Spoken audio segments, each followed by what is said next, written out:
It was Halloween when a group of 5 teenagers, Matt, Sarah, Jess, Tom, and Mike, gathered in an old, forgotten house on the outskirts of town. The house had been abandoned for years since Matt's grandparents passed away, and it seemed like the perfect place for a haunting night. The decaying wood creaked under their feet, and the air inside was heavy with the scent of mildew and neglect. The evening began lightly. Some drinks, laughter, and the typical scary stories shared on Halloween. However, as time went on, the atmosphere shifted. The alcohol blurred the lines between reality and imagination, and the house seemed to change along with them. Shadows danced on the walls as the wind howled outside, and an unspoken tension hung in the air. They began to share their fears, voicing what haunted them in the darkest corners of their minds. Tom spoke of his fear of being watched, constantly feeling someone's gaze in the empty rooms. Jess admitted to her terror of the unknown, of forces that transcended human understanding. Sarah confessed her deep-seated fear of darkness, of what might lurk just beyond sight. And Mike, who had laughed off their fears earlier, now sat silent, pale, as if the weight of the house was bearing down on him. As the alcohol flowed, their conversations grew darker. Someone suggested searching the internet for more horrifying stories, something that would truly terrify them. Matt, despite feeling uneasy, wanted to impress his friends and suggested they check out the dark web. The rest agreed, excited and fearful, adrenaline coursing through their veins. They were aware of the risks, of the warnings, but curiosity overwhelmed them. Matt powered up his laptop, and soon they were immersed in a digital abyss, browsing encrypted pages in search of something genuinely terrifying. They found recordings, blurry, distorted clips showing people wandering through abandoned buildings, dark figures barely visible in the background. Some videos displayed strange symbols, cryptic messages that unsettled them, but nothing seemed truly frightening, until they stumbled upon something different, a live stream. The video showed a dark, neglected house, very similar to the one they were in.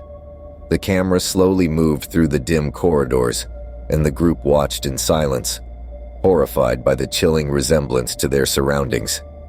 As the camera approached a door at the end of the hallway, the screen flickered, and a loud, distorted sound emanated from the speakers, like static but more sinister, as if a scream were trapped in the frequency.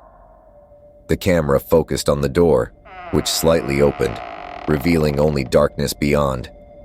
Suddenly, the lights in their own house began to flicker. They all froze, glancing around. The air grew colder, and a faint scratching sound echoed from the walls, as if something, or someone, was trying to escape. They began to laugh nervously, trying to chalk it up to coincidence, but the tension in the room was palpable. Then, without warning, the front door of the house creaked open on its own. Everyone turned their heads, expecting to see the wind pushing it open, but there was no gust, no movement outside. Just the open door leading into the dark, cold night. Matt stood up, his legs shaky, and moved towards the door, calling into the night. There was no response.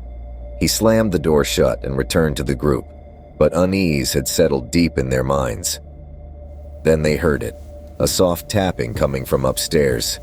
It was rhythmic, deliberate, as if something, or someone, was walking on the floor above them, slowly, methodically. The group fell silent, hearing only their own rapid breathing and the tapping that grew louder, closer.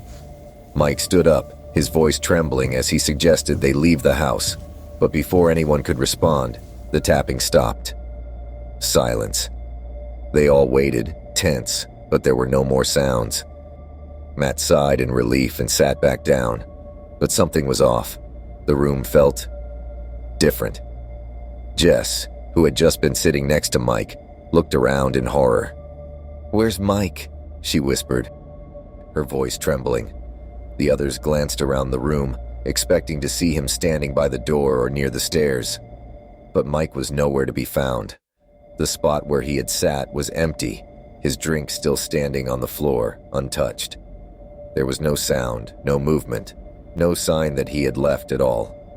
He had simply vanished. Panic engulfed them. They searched for him throughout the house, calling his name, but the house swallowed their voices, offering only sinister silence in return. The shadows seemed deeper now, the walls tighter.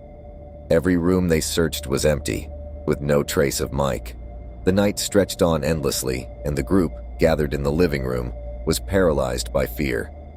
They tried to rationalize Mike's disappearance, convincing themselves he had run off to scare them, but deep down, they knew something was horribly wrong. Then, as suddenly as the tapping had begun, a scratching appeared, this time louder, more insistent. It came from all around them, surrounding them, as if something was clawing at the walls, the floor, the ceiling. The house seemed alive, breathing with dark intent. The lights began to flicker one by one until finally, they went out completely, plunging them into darkness. The air was thick with terror, and in that suffocating blackness, they realized they had awakened something that did not belong to their world, something that had taken Mike and was now coming for them. Paralyzed with fear, they bolted towards the woods, not stopping until they reached the nearest house, pounding on the doors and screaming for help. But when the police arrived, they found nothing. No trace of Mike, no evidence of what they had experienced. Days turned into weeks, and although the group returned to their lives, a shadow still loomed over them. Whispers filled their minds, and they avoided discussing that fateful night. Yet, they felt that the darkness was watching them, waiting for their return. And sometimes, just sometimes, they heard a low murmur in the distance, reminding them that Mike was still out there, forever lost in the depths of the night.